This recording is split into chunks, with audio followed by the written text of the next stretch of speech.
नीति आयोग के द्वारा recent estimated amount है $22.7 ट्रिलियन। जी हां, सही सुना आपने। तकरीबन $23 ट्रिलियन जो हैं वो भारत को चाहिए होंगे इन्वेस्टमेंट के तौर पे, अगर हमें 2070 तक net zero emissions economy achieve करनी है। हेलो, जय Hind and very warm welcome to Raj Malhotra IAS. मेरा नाम है पीयूष एंड आज के इस सेशन में हम डिस्कस करने वाले हैं कि कैसे अपनी बढ़ती हुई इंफ्रास्ट्रक्चर फाइनेंसिंग नीड्स को भारत पूरा करने की कोशिश कर रहा है। क्या पॉलिसी चेंजेस जो हैं सरकार उनको लाने वाली है एंड कौन से हम फ्यूचर में और कोलैबोरेशंस देख रहे हैं अलग अलग कंट्रीज के साथ। तो चलिए शुरुआत करते हैं।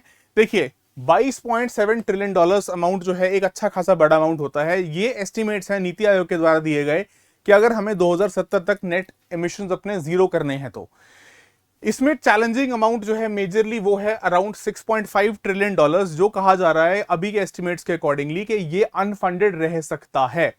इसी को आप कह सकते हो कि इसी चुनौती को पार पाने के लिए, to overcome this challenge, government is envisaging new kinds of partnerships, एक कॉम्प्रिहेंसिव स्ट्रेटजी के तहत to attract long term investors जैसे कि pension fund, sovereign wealth funds, अलग अलग इंफ्रास्ट्रक्चर सेक्टर्स को टारगेट करते हुए, जिसके अंदर आप देख सकते हैं रेलवेज है, एयरपोर्ट्स हैं, हाईवेज हैं एंड पोर्ट्स हैं।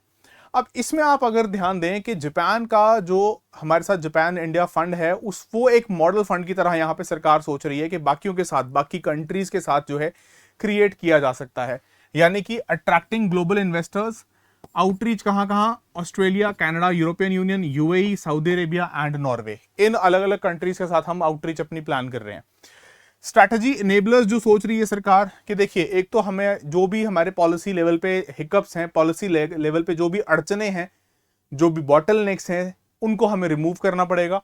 Plus improve investor awareness of opportunities के उनके लिए क्या अपॉर्चुनिटीज हो सकती हैं अगर वो इन्वेस्ट करते हैं। Very importantly, remove policy hurdles जो डिस्करेज करते हैं इन्वेस्टर पार्टिसिपेशन को, फॉरेन इन्वेस्टर की पार्टिसिपेशन को, उसके पैसे को यहां इन्वेस्ट करने से जो है वो डिस्करेज करते हैं, वो हमें रिमूव करनी होंगी।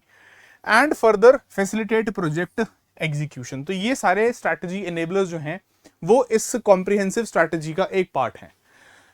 नेक्स्ट हमारे पास जो हम बात कर रहे थे कि जापान इंडिया पार्टनरशिप जो है वो एक फ्यूचर मॉडल हमारे पास प्रेजेंट कर रही है। किस प्रकार से? देखिए, जो ये $600 मिलियन का इंडिया जापान फंड है, इसमें 51% स्टेक जो है वो है Japan bank for international cooperation JBIC का, एंड 49% स्टेक जो है वो भारत सरकार का है।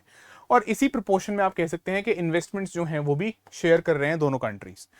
इसी पर्टिकुलर मॉडल के ऊपर बेस करके हम बाकी कंट्रीज जैसे कि ऑस्ट्रेलिया, नॉर्वे, यूएई, सऊदी, इनके साथ जो है एक ऐसे फंड्स जो हैं फ्यूचर में क्रिएट करने का कोशिश कर रहे हैं ताकि और अट्रैक्ट किया जा सके पैसा इन्वेस्टमेंट भारत में। So that is a proven model for future partnerships, जैसे कि हम जापान को व्यू करते हैं as model for this particular thing. और जो ये इन्वेस्टमेंट फंड है, the first bilateral under national investment and infrastructure fund, पहला NIIF के अंदर जो पहला इस प्रकार का फंड एक क्रिएट किया गया था। प्लस एक्सपैंडिंग दिस विजन के गवर्नमेंट ऑफ इंडिया होप कर रहा है कि सिमिलर इन्वेस्टमेंट प्लेटफॉर्म जो है वो इन कंट्रीज के साथ भी क्रिएट किए जा सकते हैं ताकि और निवेश लाया जा सके। चलिए, so this is beyond capital long term impact, कि apart from providing fresh capital, ऐसी इन्वेस्टमेंट जो हैं वो सपोर्ट करती हैं भारत की एसेट मोनेटाइजेशन प्रोग्राम को भी, attracting long term institutional investors into mature infrastructure assets. तो सिर्फ ग्रीनफील्ड नहीं, ग्रीनफील्ड तो मेनली टारगेट है ही है, फ्रेश इन्वेस्टमेंट बिल्कुल टारगेट है, बट एसेट मोनेटाइजेशन जो है वो भी साथ में एक टारगेट है। देखो, आप जितना डाइवर्सिफाई करके अट्रैक्ट कर पाए इन्वेस्टमेंट, उतना आपके लिए अच्छा है, पर्टिकुलरली जो लॉन्ग टर्म हमारी नीड्स हैं उनको ध्यान में रखते हुए। इंफ्रास्ट्रक्चर एक की इनेबलर के तौर पे है, चाहे हमें ग्रोथ प्रमोट करना है, हमें जॉब्स क्रिएट करनी है यूथ के लिए, right, which is also a challenge facing the economy.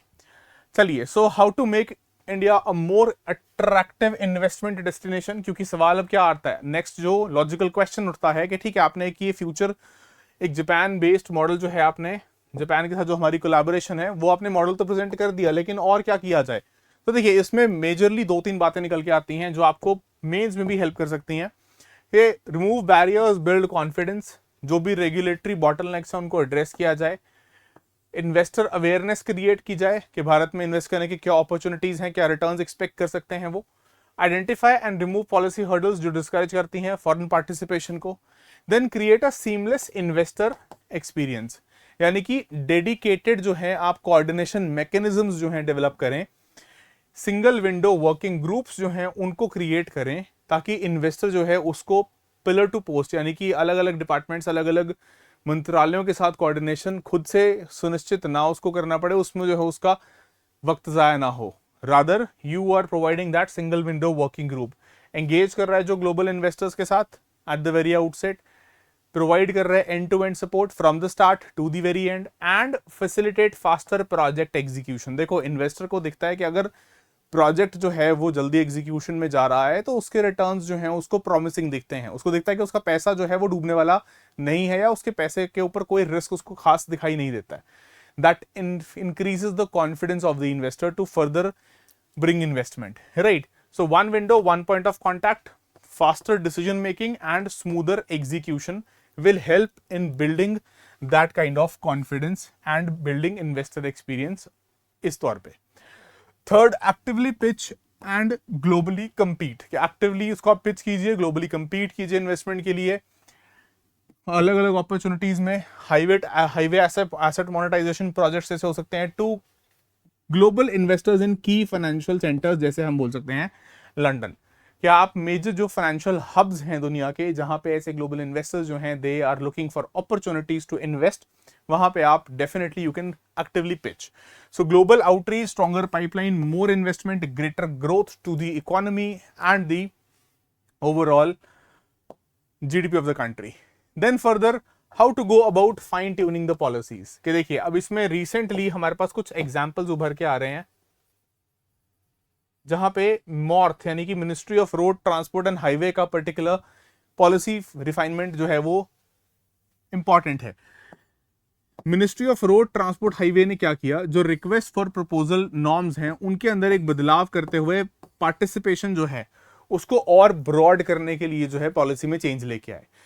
यानी कि जो रिवाइज रूल्स हैं ये अलाउ करते हैं the following investors to bid directly for build operate transfer highway projects, and इसके अंदर sovereign wealth funds, pension funds, infra funds, private equity funds, alternate investment funds और बाकी अदर इन्वेस्टमेंट फंड्स जो हैं सभी के लिए पार्टिसिपेशन को वाइडन कर दिया गया है पहले के मुकाबले। विच मीन्स के MORTH जो है रोड ट्रांसपोर्ट हाईवे मिनिस्ट्री जो है वो वाइडर पूल ऑफ फंड्स को अट्रैक्ट करने की कोशिश कर रहा है अपने इंफ्रास्ट्रक्चर को और बेटर फाइनेंस, बेटर फंड करने के लिए। So flexible participation, these investors can now bid independently और थ्रू कंसोर्टियम्स, ठीक है, ताकि इजीली पार्टिसिपेट कर पाए। And fourth, what changes, previously ये इन्वेस्टर्स जो हैं लार्जली कन्फाइंड थे to operational toll operate transfer highway assets, मतलब एक इस पर्टिकुलर TOT जो प्रकार के मॉड्यूल या टॉट मैकेनिज्म के थ्रू सिर्फ जो प्रोजेक्ट एग्जीक्यूट होते थे सिर्फ वहीं तक इनको लिमिट किया हुआ था। Now it has been extended, now they can directly participate in BOT highway projects unlocking larger investment opportunities. यानी आप ये कह सकते हो कि स्कोप जो है, एरिया ऑफ पार्टिसिपेशन जो है उसको वाइडन कर दिया गया है पहले के मुकाबले, which is going to be beneficial in attracting you can say more investments, के और ज्यादा हम इन्वेस्टमेंट्स अट्रैक्ट कर पाए। उसके लिए MORTH के द्वारा जो ये पॉलिसी अपडेट है, पॉलिसी रिफाइन की गई है, that can work well if it is executed properly. ठीक है, तो ओवरऑल आप कह सकते हो कि better investments, better project execution, अच्छी efficiency, risk sharing and sustainable growth for विकसित Bharat. So that is all the important aspect और ऑल द इंपॉर्टेंट एस्पेक्ट्स जो हमें चाहिए अगर हम चाहते हैं कि 23 या $22.7 ट्रिलियन का मोबिलाइजेशन हमें करना है टिल 2070। तो you have to be on your toes, आपको जो है उसके लिए अट्रैक्ट करना पड़ेगा इन्वेस्टमेंट्स को, वो अपने आप से नहीं आने वाली। ठीक है, चलिए, सो that is all for today. Thank you so much. If you felt कि अगर हमने इसमें कुछ इन्फॉर्मेटिव आपके लिए, आपकी प्रिपरेशन में वैल्यू ऐड किया है, please make sure you hit that like button and share this video with your friends and family. मिलेंगे ऐसे ही एक और नए वीडियो में जहां पे हम और कुछ ऐसा ही कुछ और डिस्कस करेंगे। इसी प्रकार की इंफॉर्मेटिव कंटेंट जो है उसके लिए जुड़े रहिए। Thank you so much. जय हिंद, जय भारत।